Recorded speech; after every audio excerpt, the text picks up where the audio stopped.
Welcome back, folks. This is going to be another exciting episode where we're studying the Bible verse by verse. And this one, we're still in Genesis, and we're still in chapter 1, and we're still on verse 1, and we got a little bit into 2 last time.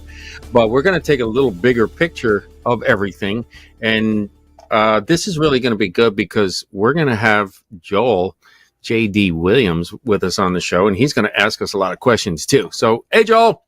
Hey, David, I'm going to jump in here real quick just to let everybody know we are working on our issues with video, audio. I think we got most of them worked out, and I think we'll have everything pretty much locked in by the another show or two. But anyway, David, I'm just going to sit on the couch, and I'm going to listen to you, let you do this.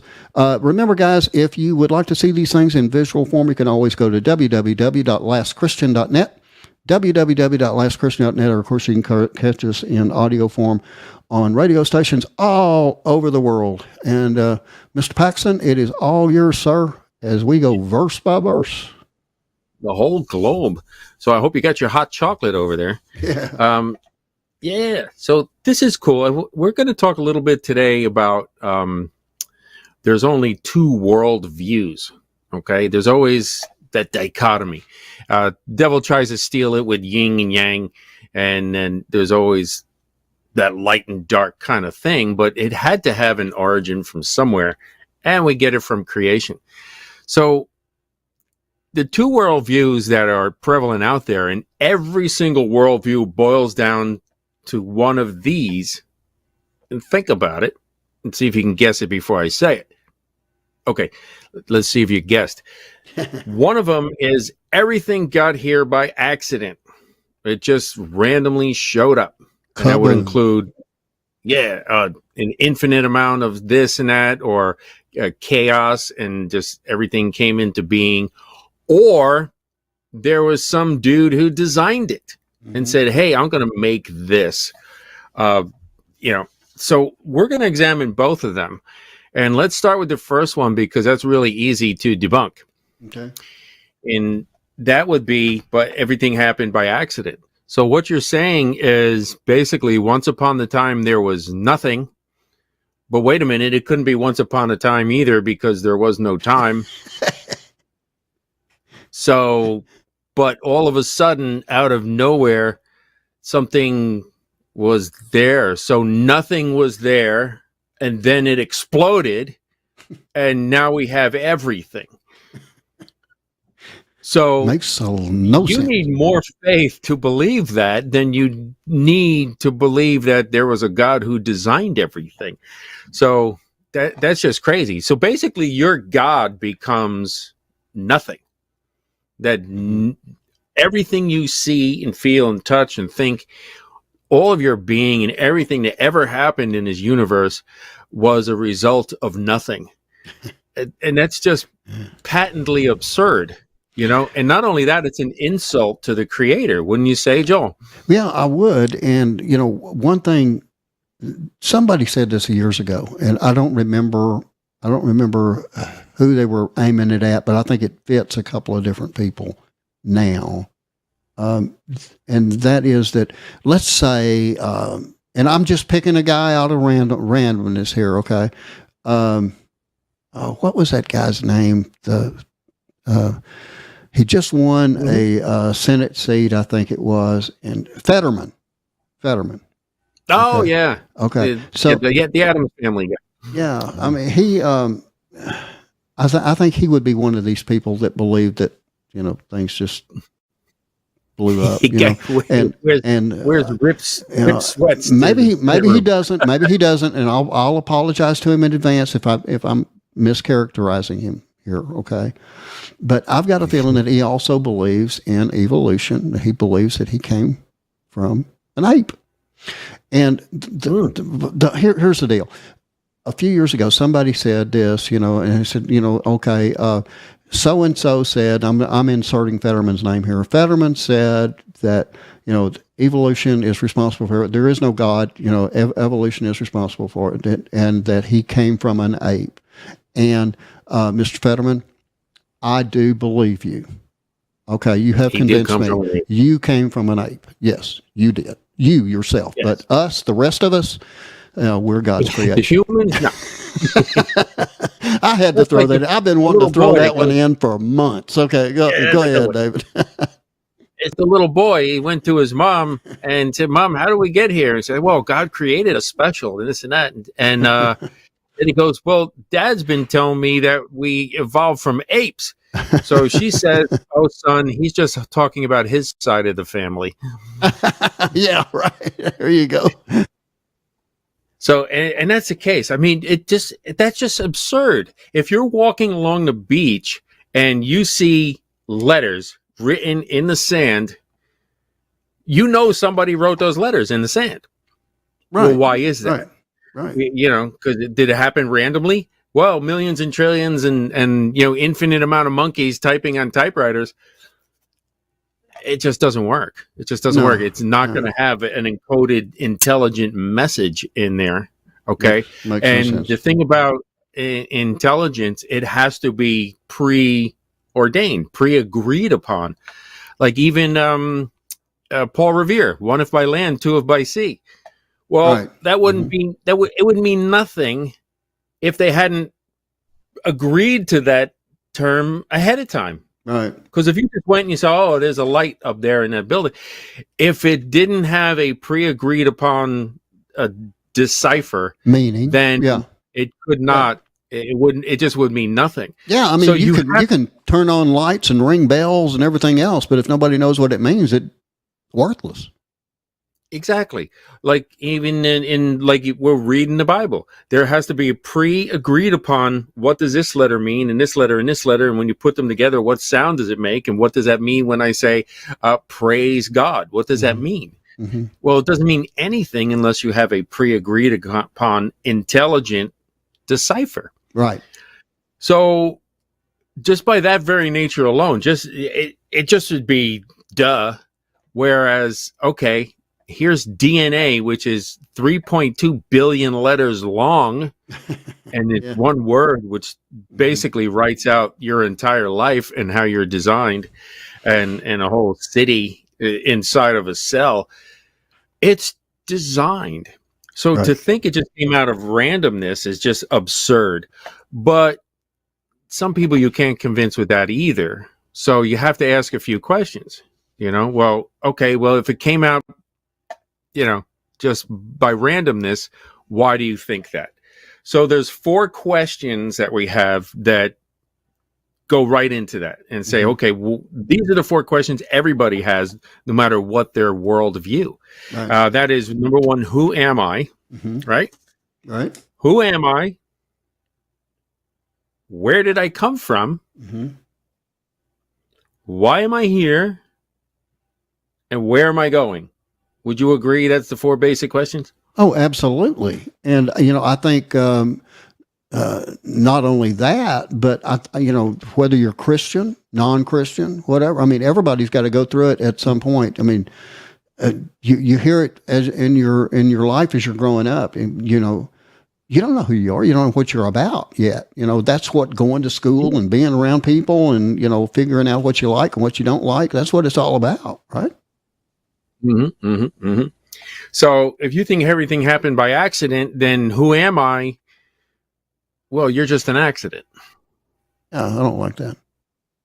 Yeah, so you're pretty much worthless. You're just an accident. Who cares if you're here or if you're not here? Right. Yeah. Like I said, it's like that. I don't like that. Oh, but we built a social norm and we have family. Okay, well, where did that come from? So, and where did I come from? Again, the same. David, I don't like intelligent design. I've heard that, and the very first time I heard them say that, I thought it was another scientific jab at God. I really did. I mean, I want to hear creation. God created. I don't want to hear intelligent design. Okay, the intelligent design is that God created the heavens and the earth. The end. I mean, that. I mean, maybe I'm being overly picky there, but that term, just has bothered me from the very first time I ever heard it. It really. Go ahead. They were trying to somehow eliminate God, because they've come to a point where they realize that, okay, it's absurd to think we just happened by accident. Mm-hmm. It just is.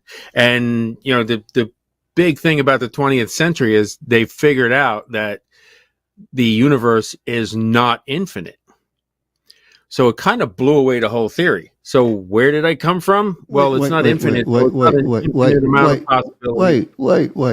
do you mean it's not infinite? What do you mean? It's not infinite. Why? I mean, wait. Well, there's a limit to the size of how big it is. But get this. There's a limit to how small it is as well. Explain. Now you got to get into some detail. Okay, explain that one to me, Ricardo. Yeah, go ahead. All right, Ricky, explain.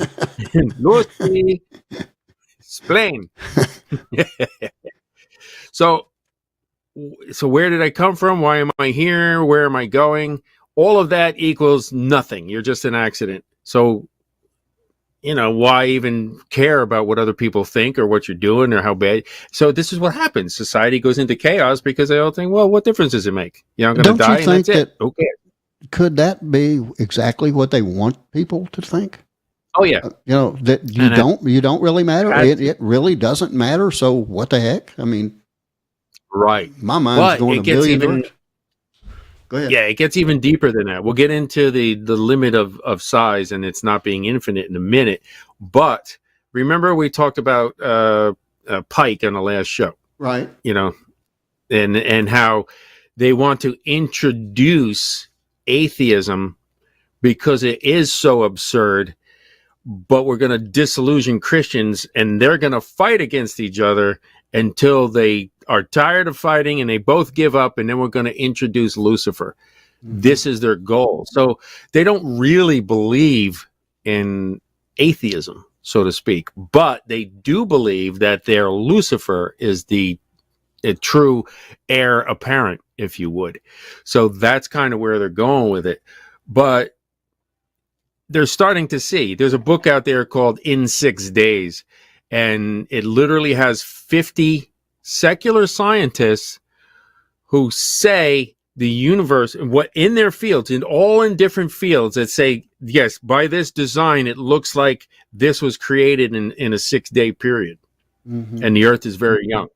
Okay. There's 50 of them, and they're secular. They're not even, Bible nuts like us. Uh-huh. So that's a really good book to read. So the scientific community, once they figured out DNA in the 50s, once they're like, oh, wow, this is like a book. Because the simple cell idea that Darwin had, it's just a simple cell. They thought it was a blob, and it just showed up out of nowhere. Mm-hmm. But now they're looking at a cell, and the cell is more complex than a city. So you can have an entire city. The cell has waste management. It has roads. It has, a whole...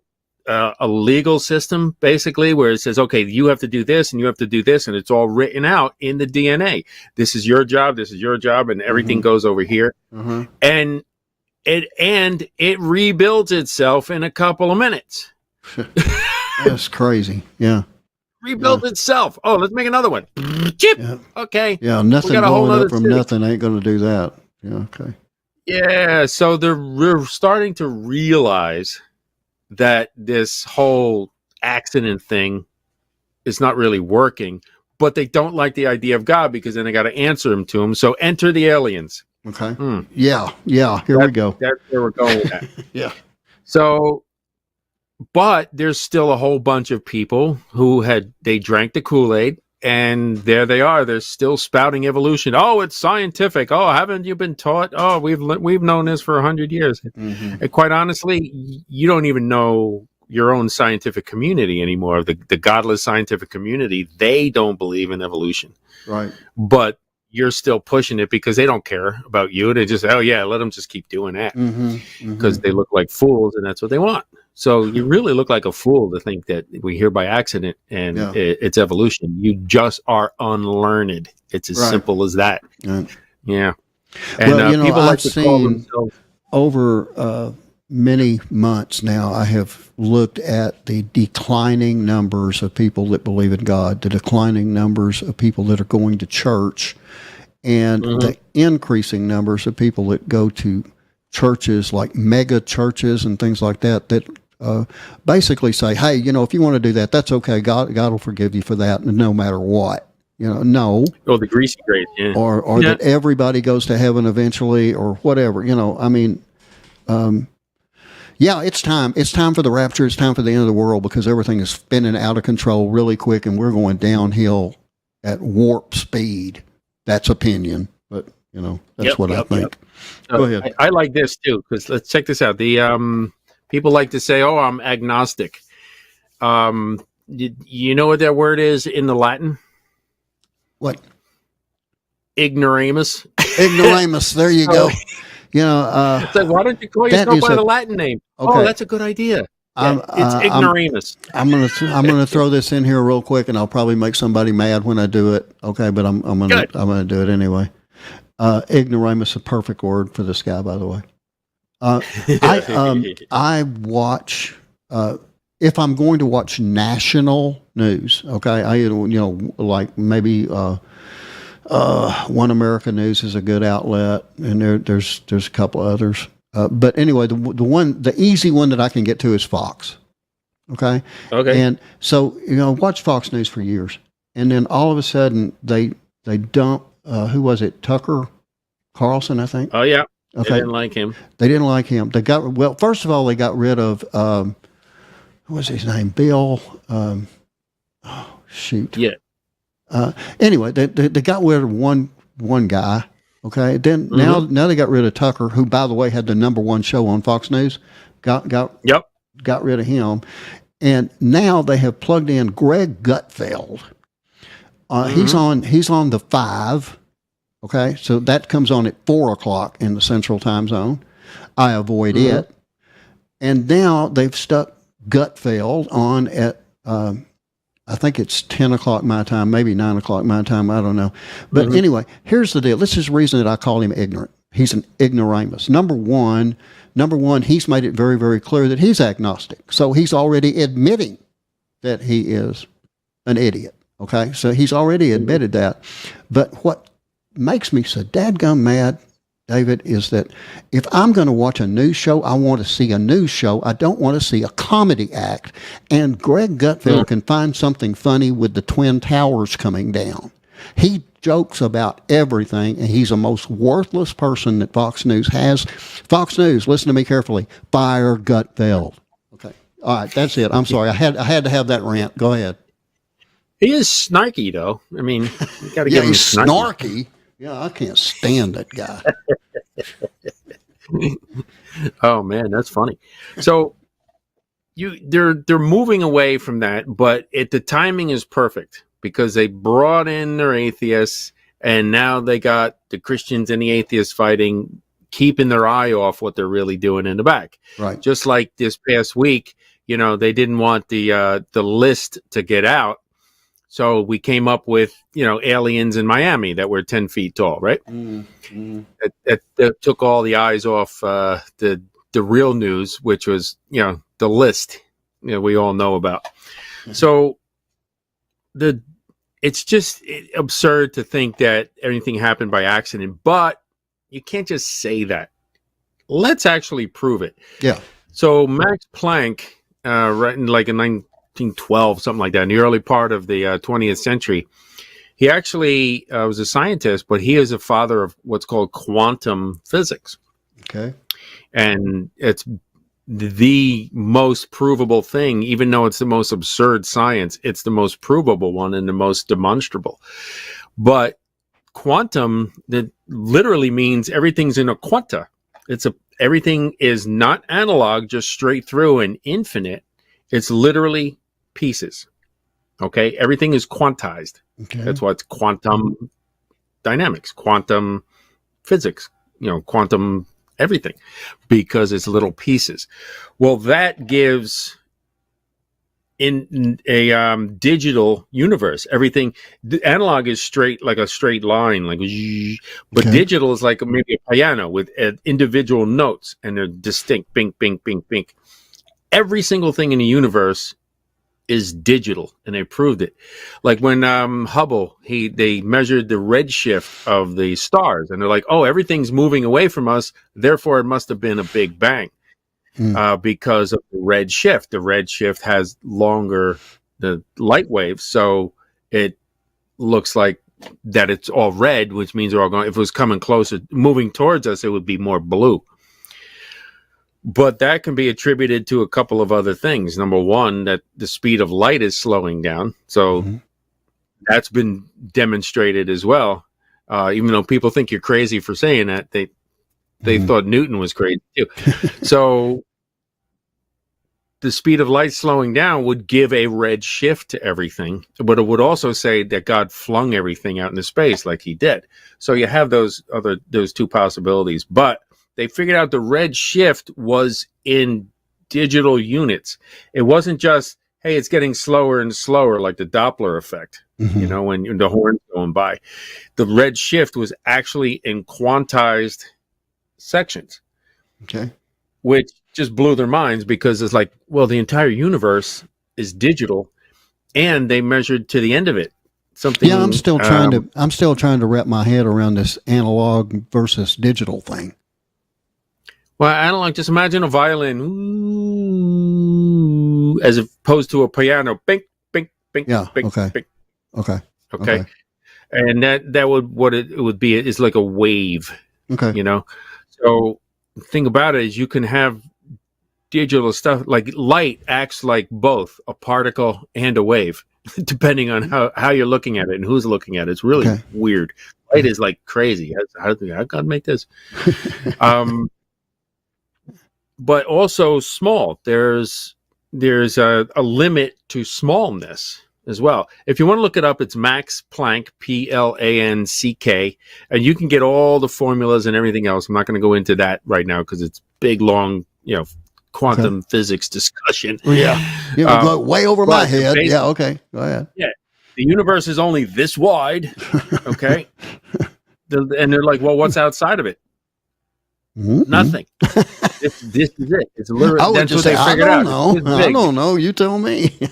Well, it's eternity. It's another dimension that we have no insight into, other than it's there. Right. But it's not space and it's not time. It's that, and that's another weird thing. But we think, oh, we live in space and time, so everything must be in space and time. Well, no. You are a tiny little speck in this universe. How can you even understand anything? You've been here, max 120 years for some people. How could you possibly understand the universe and its size and its depth and its age and all that? You can't. So don't even try. Right. But there's eternity. But they have mathematically discovered that it is finite. And it's finite small. You can't get small. Like you imagine you have a line and you cut it in half, right? And then you cut it in half, and then you cut it in half, and then you cut it in half, and then you cut it in half. Well, it turns out when you cut it to more than, now there's 33 zeros, 10 to the negative 33 centimeters, it loses locality. Yeah. So all the protons in the universe literally become everywhere at once when it gets smaller than that, which just blows your mind. But it just shows you get smaller than that. Now you've snuck outside the time-space continuum, and you're literally in eternity, which is everywhere. And Einstein called it spooky motion at a distance, because you can literally twist an atom over here, and all the way on the other side of the universe, its corresponding atom would twist at precisely the same time. It's really, so if they're like this, if you twist this one's going to turn no matter how far away it is, and it's going to do it instantly. And don't ask how to explain how to do that, but that's what they figured out. Well, let me ask you. That's going to take a while too. Let me ask you a question that you're not going to know the answer to. Okay, how many scientists do you think really believe the stuff they're pumping? All these. They don't. I mean, I agree with you. I don't. Don't. Yeah, I don't think they do either. they'll lose their tenure if they go against the narrative. Okay. That's the problem. Sense. That makes sense. They have to go with the narrative. And there's the old adage, people who don't know teach. And I'm a teacher, so I get that all the time. It's like, no, I'm just showing you what I learned. Okay. Yeah. But I taught too. At one time I used to, I taught people how to work an American Airlines computer. I taught people how to do airline stuff. I did, at one time I was a teacher too, David. I stood up in front of a classroom as well as in front of station personnel or whatever.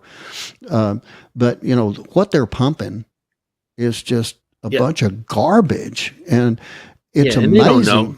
They got their pipes, they got their hats, and they just look all, look how intelligent I am. I'm looking at the and they know nothing. Thinking themselves to be wise, they became fools. I know when I was in school, going back to college, whatever, and you walk into your freshman, you walk into your very first classroom, and it's like 10 times bigger than anything you've ever been to before. And you go over and you have a seat, and this guy walks in, and he's like, I don't want to use the word God, okay, but he is like this is professor. He's supposed to be the most brilliant guy in the world, basically, is the way that, an incoming freshman would look at a professor. And I had done that. And then I've had those brilliant professors say something that was so idiotic, like there is no God, or, and try and ridicule you. It's like, I'm paying for this, or I wasn't, but anyway, if I had been, I would have been complaining about it. But, it's, I don't know. Why do they pump that? I don't get it. I mean, you said that they would lose their tenure. That's correct. But it's like the Harvard, person, the lady that, was in charge, president of Harvard. She finally resigned. Okay. Finally resigned.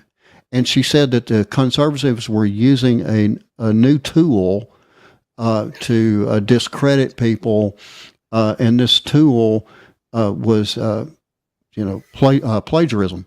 That's a new tool to destroy somebody. No, it's crazy, and the stuff that they come up with, David, is unbelievable. Okay, all right. So I'm going to plagiarize 18 articles that somebody wrote, and then I'll apply to Harvard, and they'll take me. And then when they find out I did that, they're going to keep me and say, "Oh, that's okay." Oh, come on! All right, we've come to the end of the first half of Last Christian. We'll be back right after a very short break with the second half. Hang in there with us. We'll be right back. From Feature Story News in Washington, I'm Nick Harper. Donald Trump has appeared at a trial in Washington, D.C., where his lawyers have been pushing for presidential immunity. His lawyers say he can't be tried in a federal election interference case because his actions while president make him immune. FSN's Caroline Malone reports from Washington. An historic case in unprecedented times. A former US president trying to argue he's immune from prosecution and can't be tried in events related to the January 6th Capitol riot. All this while Donald Trump is campaigning to be leader once again. His lawyers are likely to argue there's already been an impeachment hearing on it in Congress, and while the House found him guilty of inciting an insurrection, the Senate let him off. Whether Trump is found immune or not, the case is likely to go to the Supreme Court, which may mean delaying the planned start of the actual trial from March 4th. Caroline Malone, Washington. US Secretary of State Antony Blinken has met with Israeli leaders in a bid to calm regional tensions.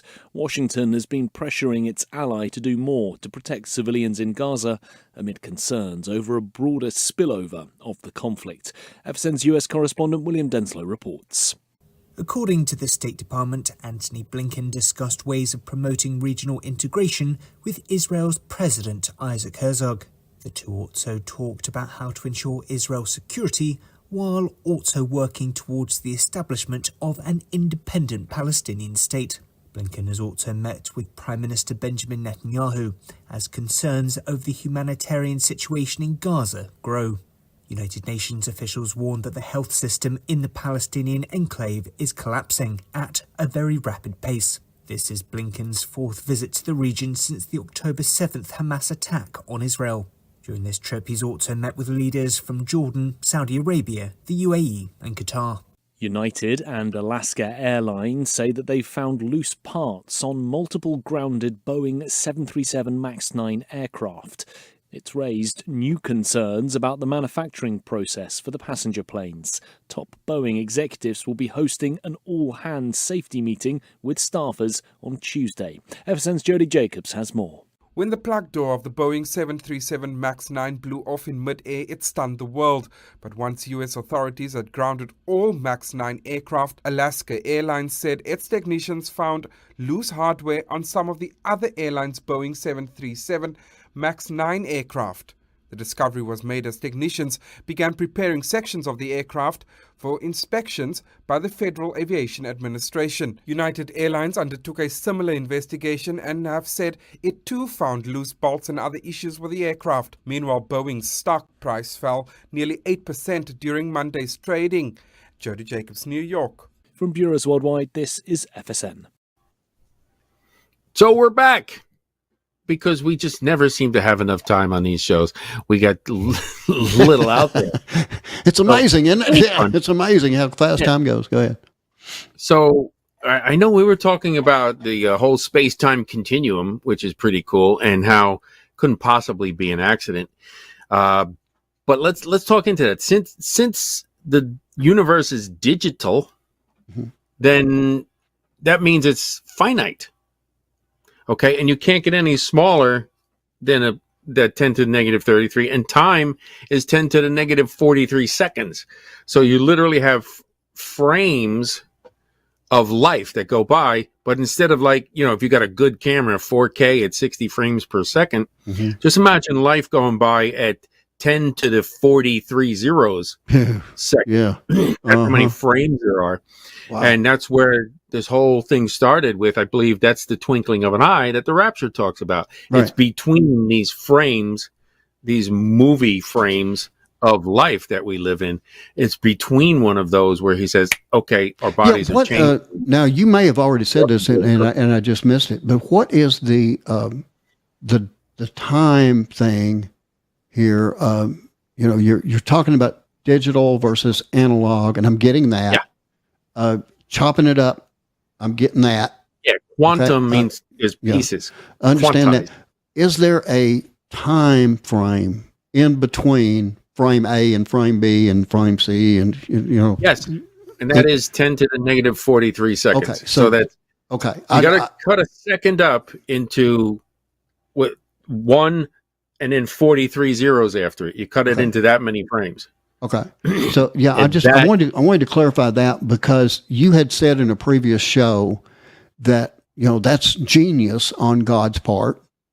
No surprise there, because it allows him to come in that rapture, in that blink of the eye moment, in between those which he couldn't do if the universe was set up as like what you were portraying it as analog versus digital, right?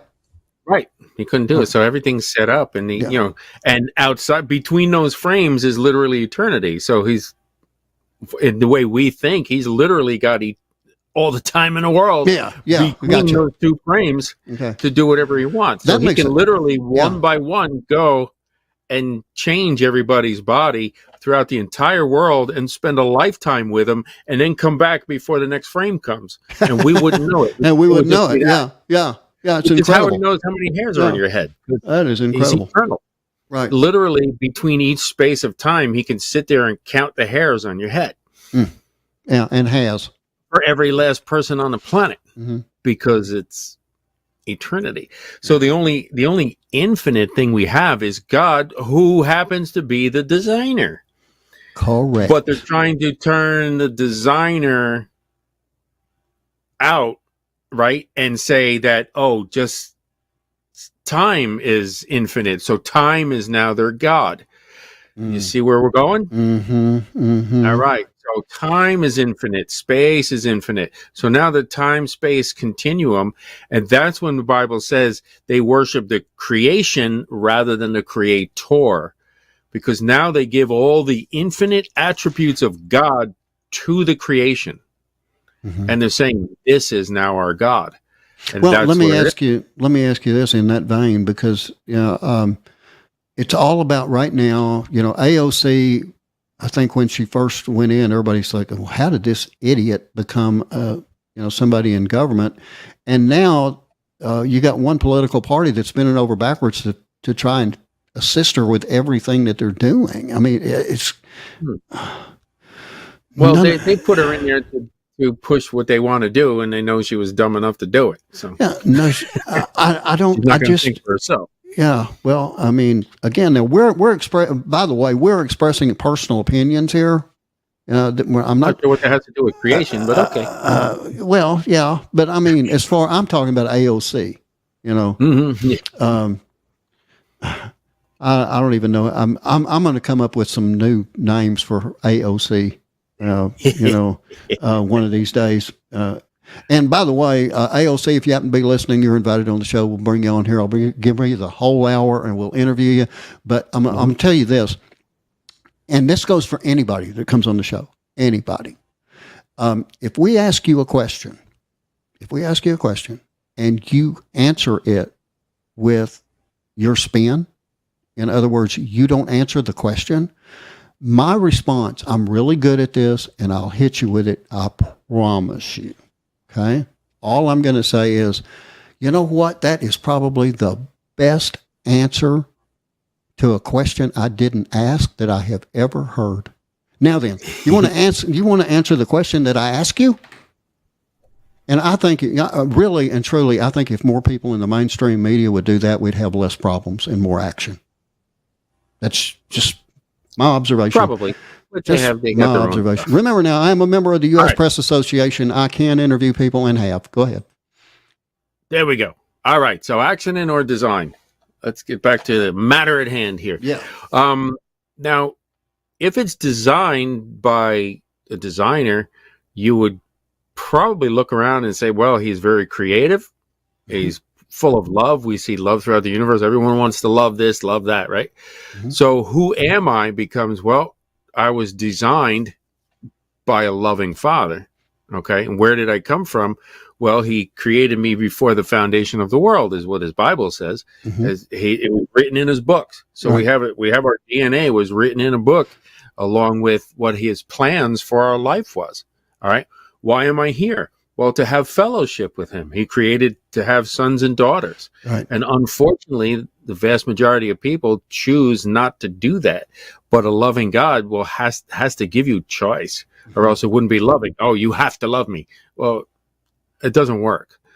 All right. And where am I going? Well, that's a really good question. All right. You have the choice there. There's either eternity with the creator of the universe, and we call that heaven. Mm-hmm. But it's literally going to be a new earth eventually. And we're going to live on that earth and rule and reign with him. And it's going to be in eternity. So time will never pass. We're just mm-hmm. going to be there. Mm-hmm. And I can't even imagine what that looks like. Or if you choose to live without him, you got a problem. Big problem. Because, here, it's not that he's going to send you to hell. He doesn't want to send you to hell, which is why he loved the world and sent his son. So if you choose him, you can live with him. That's what he wants. He's not willing that any should perish, but all that come to repentance and learn his righteousness. He Amen. Gave you that opportunity, no matter who you are, no matter when you lived. So there's no excuse, because it's all written in creation, and we're going to see that as we move on. Yeah. But if you're living without God, well, God is love. So, okay, we take that out. Now you're living with no love. Okay. All right. Well, God is light. Okay. Now you're living in darkness because you chose to be without God. Well, God is the water of life. Mm. All right. So now you got no water. He's the bread of life. Oh, well, now you got no bread. Mm. Okay. So all the goodness that is God, you said, I don't want that. Mm-hmm. So he's the breath of life. He put his breath in you. Oh, you don't want that? You can't breathe. So you'll spend eternity gasping for your next breath, okay? Well, and get peace. So you'll spend eternity in turmoil and chaos because you chose not to be with God. That's dumb, people. David, I've got to say this, and this was said in a church service I went to, and I've said it on the air a couple of times also, and that is that for everyone, when you die, if you're a Christian, then the closest thing to hell that you will ever experience was your time on earth. And if you're a non-Christian and you die, the closest thing to heaven that you'll ever see was the earth. That's because you got, and David was laying them out, and I'm going to lay them out a little bit more. No food, no water, no happiness at all. Think about the worst pain you ever had: toothache, headache, stomach ache, broken foot, broken arm, whatever. You got that. All at once. All at once. Forever. Never stops. And then on top of that, you're reminded 24 hours a day, 7 days a week, even though that doesn't exist anymore. In other words, for infinity, you are constantly reminded of the choices that you made, that you had the chance, but you don't have that chance anymore. Constant regret. That's the worm. The worm never dies.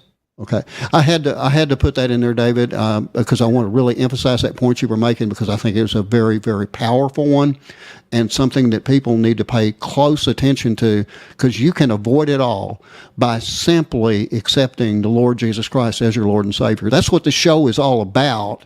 Okay? Because just like there's a last play in every football game, there is a last person to accept Jesus Christ as Savior before the rapture of the church. And if you're still around after the rapture happens, yes, you can be saved, but you have to go through at least part of the Great Tribulation period. That's 7 years, the worst time that earth will ever see and ever will see again. And you can avoid that by simply saying, Lord, I am a sinner. I ask you for your forgiveness.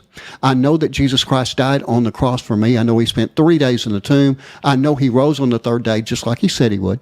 I know he was seen by more than 500 people at the same time. I know he has ascended to heaven. He sits at your right hand, and he's waiting on God to say, go get your church. That's every Christian living and dead. He will take them off of the earth. Then the wrath comes. And then after that 7 years passes by, then we, all of us Christians, we will join Jesus. We'll come back, and we will destroy what is on earth right then. We'll throw the Antichrist away. We'll establish the Lord's kingdom for 1,000 years, and Satan pops back up again, and we take him out again, and then eternity kicks in. But anyway, that's a whole lot of talking, but what I want you to do is understand this. You can avoid bad things if you'll simply accept Jesus Christ as your Lord and Savior. You know in your heart, you know, I'm talking to everybody out there right now that said that they don't believe in God. You really do. I don't care what you say. You really do. You just don't want to. You do believe, you just don't want to. And I'm telling you, you better make the right choice now, because the wrong choice is eternity, and it is hell, and it's something that you don't want any part of. I promise you, and you know it. You know it. Hit your knees right now and accept Jesus Christ as your Lord and Savior. That's all I got to say about it. David, you're up. Okay. So we can just say it's an accident, but we've just demonstrated that it's impossible to be an accident, because quantum physics, you can go look it up, Max Planck, Planck, figured that it's a finite universe in both directions, big and small. Therefore, it has to be ordered. So there is no such thing as randomness anymore either. And that's kind of a crux of evolution is, this random changes and these random mutations and whatnot. Yeah, I want you to get into random a little bit, because random to me would be, and this is a non-biblical thing. Random, it's okay. You're just, you're different from you, and you're different from you, and you're different from you. That's random, right? No. Correct. Go ahead, David. Tell them about it. So random is what they use that to say, okay, well, it's like a random, you roll the dice and it's random. Right. But you can actually prove that it's not. If you randomly roll any amount of dice or whatever, over time, you will still see a pattern. Even if it's huge pattern, you will see a pattern. And that's because the universe is digital, and that's been proven. Matter of fact, there was even a book of random numbers, it's called, because like a computer generated random number, you will find a pattern in it. It'll be very hard because it's big, but it's still, you will be able to find it. There is no such thing as randomness. And this book was printed, and it had like 500 pages of just random numbers. And people bought it like crazy because when they do experiments and things, they want these random numbers. Mm-hmm. But even in that book, there's that tiny bit of a pattern that's in there, but it was useful enough in their experiments to do it. So if you can't have random, you cannot have the amino acids that to even form that can come together to even be the building blocks for a cell. Mm-hmm. So it's like building a building. You can't even have enough amino acids that come together to make a brick, let alone build an entire building with this bricks. Yeah. All right. Because they all have to be right-handed. Okay. And then if you have a left-handed amino acid, it pretty much destroys everything. The entire cell structure will completely destroy itself. And anyone who knows about, bio stuff would know what that means.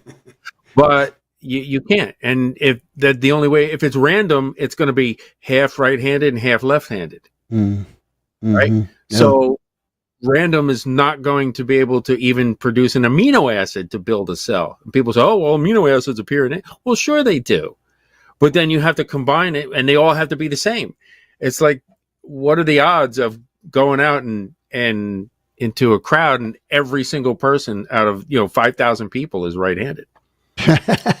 Yeah, okay. I got two lefties in my house right now. I'm right-handed. Yeah. So it's just the random just doesn't work by demonstration.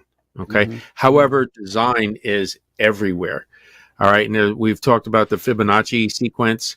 Fibonacci was a mathematician in the 13th century, and he figured out there's a pattern in life. And it's real simple, actually, to figure it out. You take 0, and then the next number is 1. You add them together. 0 plus 1 is 1. Mm-hmm. So you take the 1 and the 1, you add it together, and you got 2. Right. Then you take the last 2 again. So now you got 2 and 1. Add them together, you got 3. Right. So you take that letter, 3 and 2. The next one's 5. 5 and 3 is 8. Mm-hmm. Okay, and just so keep going and so forth, right? Mm-hmm. Yes, it turns out everything in the universe has that same pattern. You got the golden rectangle. You got the spiral. It all follows a Fibonacci pattern. Everything has that series of numbers, and all of creation has that. Just look up Fibonacci in nature. Fibonacci, Fibonacci. Even if you spell it wrong, it'll come up because it's famous. Okay. So, but you'll see this pattern. So if there's pattern, there's design. If I drew a spiral on the beach, you're going to say, oh, somebody drew that. Yeah. It didn't just happen by accident. Right. So if you see a spiral in a snail shell, somebody made that. Mm-hmm. Okay. Not to mention that it grows on its own, and then it has life. And then it reproduces after its kind. I mean, it's all a design. Why doesn't 2 snails come together and make a lion? Because God designed and said you will reproduce after your kind. Yeah. Well, that the reproduce thing now, and I always have to preface this stuff by saying, I'm not going to bash anyone that's gay. I'm not going to bash anyone that is transsexual or whatever they will call it these days. But I'm also not going to back away from the point that God says it's a sin. Okay. What's more than that is judgment. That's God's judgment for you turning against him. That's what he says in Romans. He has given you over to that. Okay. So if you are, then you need to examine yourself and say, what am I doing to deny God? All right. Why has he given me this? Why has he given me this delusion to think that something that was not designed is the right way? You really have to ask that question. What did I do to offend him? Well, I think some of it can be proven in the animal kingdom, right? I mean, I mean, it's just, as far as that's the design. I mean, be fruitful and multiply. How else you can do that? Exactly. It just, again, when you do all the work and you do all the research, then you have to use something that is very limited in the world right now. Mm-hmm. Common sense and reasoning skills. I mean, if you'll apply common sense and reasoning skills to both the Bible and those that say that the Bible is a comedy book, and you do your own research and you spend your own time, you do your own reading, and you put it in your own,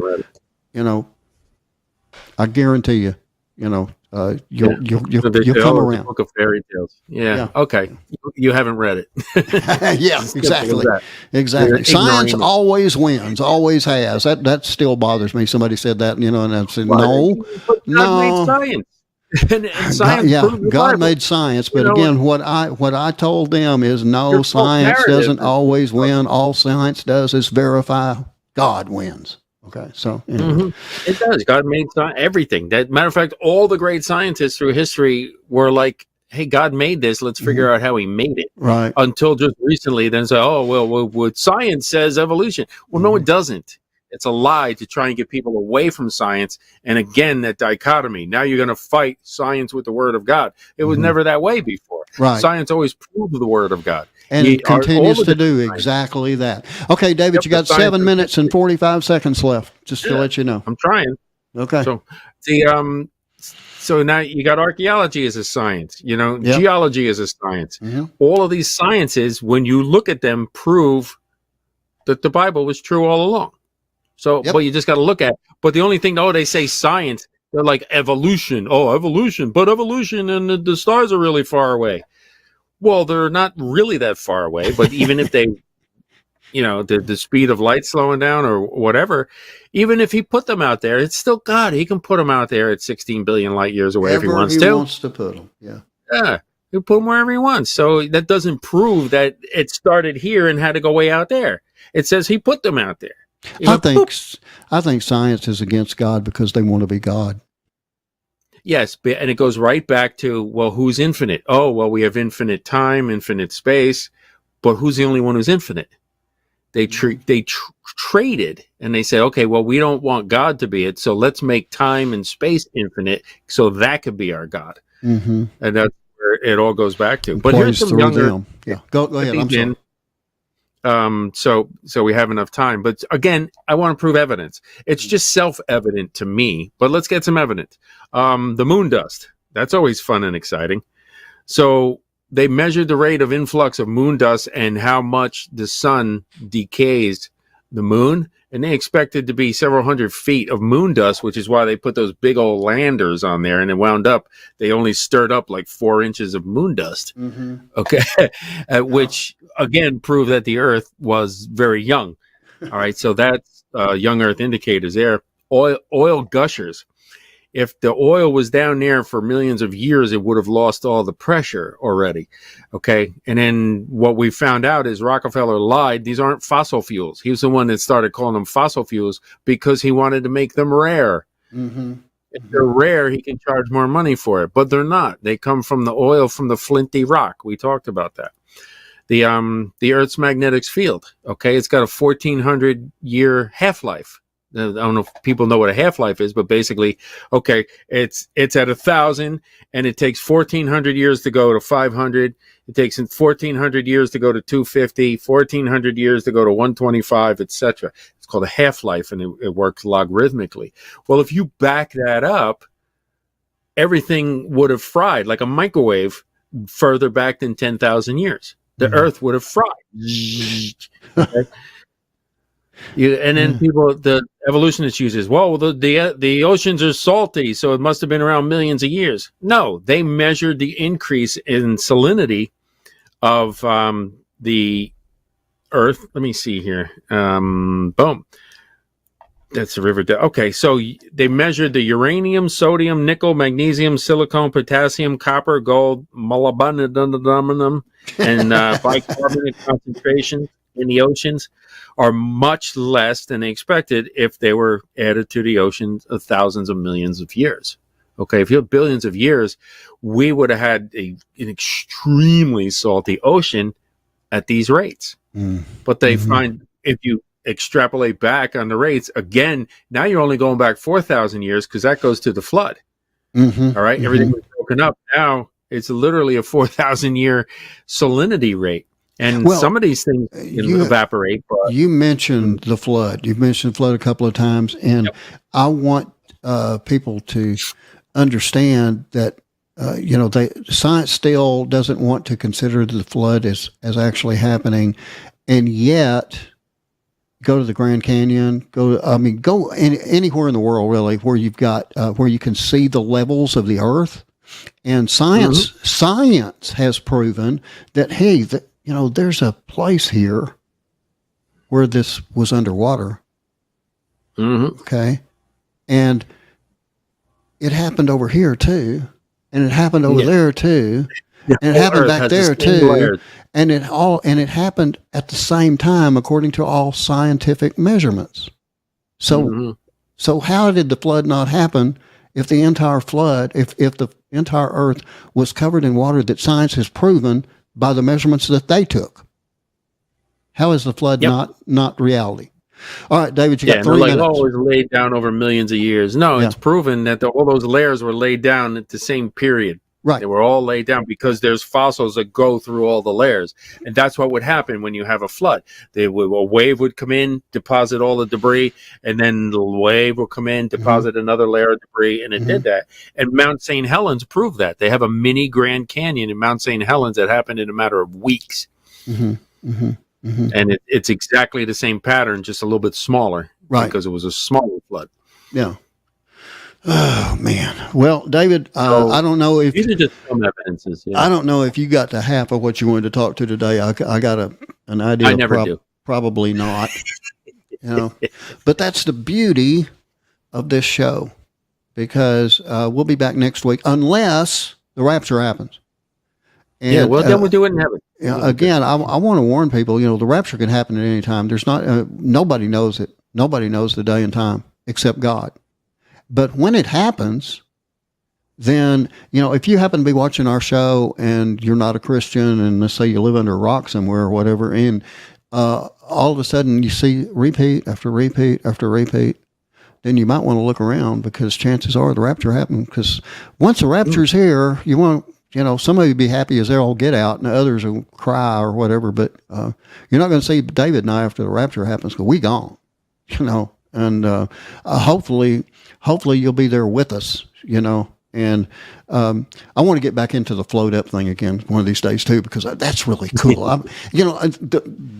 I told you I've got it locked in my mind, David. I can't get rid of that image, right? So anyway, I'm looking. Yeah, I'm looking forward to getting back into that again. I can't think of anybody that's ever mentioned something like that to me before. I'm sure they're out there, but I've seen those depictions. The older guys, I've seen the depictions of it, but it never crossed my mind that was really the way it worked, or could be. Could be, because neither David or I know if we're going to float up or if we're going to pop up, or if we're going to, we don't know. We don't know. Only God knows that. There's certain things. The word says. Yeah, the Bible doesn't tell me specifically, so I can't address it. Anyway, the next edition of Last Christian is going to be our weekly wrap-up. It is, of course, the review of the week. We'll look forward to that. That's our last show of the week. And then we hope that you'll join us exactly a week from today, no matter where you are watching us or listening to us, for another edition of Last Christian, our weekly in-depth Bible study with Mr. David Paxton. And David, we have come to the end here. So all we've got time to do now is say good night, everybody. Good night. God bless.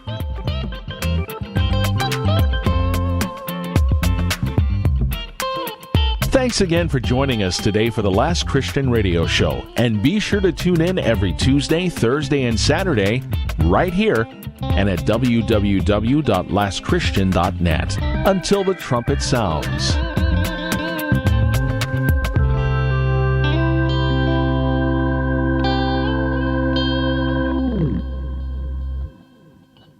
Some people won't give you the real talk on drugs, but it's time we know the facts. Fentanyl is killing people. It's a powerful opioid, often made illegally and commonly mixed with illicit drugs. It can even be pressed into counterfeit pills that resemble prescription medications. Just 2 milligrams, about the size of a few grains of sand, could potentially be lethal. This isn't an ad to scare you, but it is an ad to make you think twice. Get the facts. Go to realdealonfentanyl.com. This message is brought to you by the Ad Council.